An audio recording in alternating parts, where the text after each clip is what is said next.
घेतलेली आहे आणि कोथरूडमधून चंद्रकांत पाटील हे पुन्हा एकदा आघाडीवर गेलेले आहेत। चंद्रकांत पाटील यांना जवळजवळ 5700 मतांचं लीड मिळालं आहे आणि कोथरूडमधून चंद्रकांत पाटील हे आता आघाडीवर असल्याचं दिसतंय।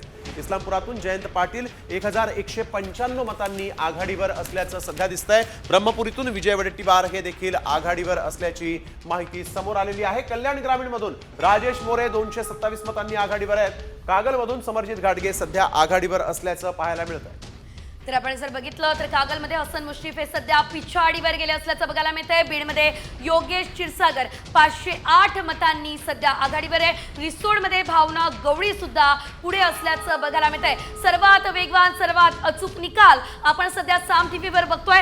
तब्बल 284 जागांचे कल हे हातात आलेले आहेत आणि यामध्ये महायुती 141 चा आकडा गाठताना दिसतेय, मात्र महाविकास आघाडी सुद्धा 131 चा आकडा गाठताना दिसतेय। त्यामुळे महाविकास आघाडी आणि महायुतीमध्ये काटेकी टक्कर ही सध्या तरी बघायला मिळते, कारण मोठा बदल मोठा फरक या ठिकाणी दिसत नाहीये। मात्र इतर अतिशय महत्त्वाची भूमिका अपक्ष बजावणार हे आपण बघत होतो आणि 12 जागा इतरांना मिळताना दिसताय। तर कसब्यातून रवींद्र धंगेकर हे सध्या आघाडीवर असल्याचं बघायला मिळतंय।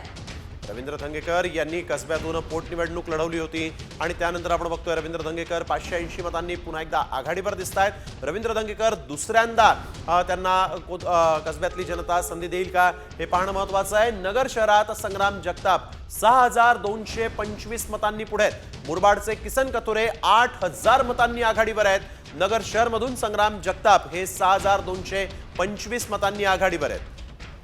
तर मुरबाडचे किसन कथोरे 8000 मतांनी आघाडीवर दिसतंय। आणखी एक मोठी बातमी, नगर शहरात संग्राम जगताप यांनी चांगलं लीड घेतलेलं आहे। 6000च्या पुढे ते सध्या लीड घेताना बघायला मिळत आहे। मात्र अर्थातच हे सर्व कल आहेत। संपूर्ण महाराष्ट्राचं एकंदरीत चित्र आपण जाणून घेऊयात। 272 जागांचे निकाल हे कल आहेत ते हाती आलेले आहेत। तर भाजप या ठिकाणी 91 जागा, काँग्रेस 50, शरद पवार यांची राष्ट्रवादी 42, अजितदादांची राष्ट्रवादी 24, मशाल अर्थातच ठाकरे यांची शिवसेना 39 आणि धनुष्यबाण अर्थातच शिंदेची शिवसेना 26 जागांवर आघाडीवर असल्याचं बघायला मिळतंय।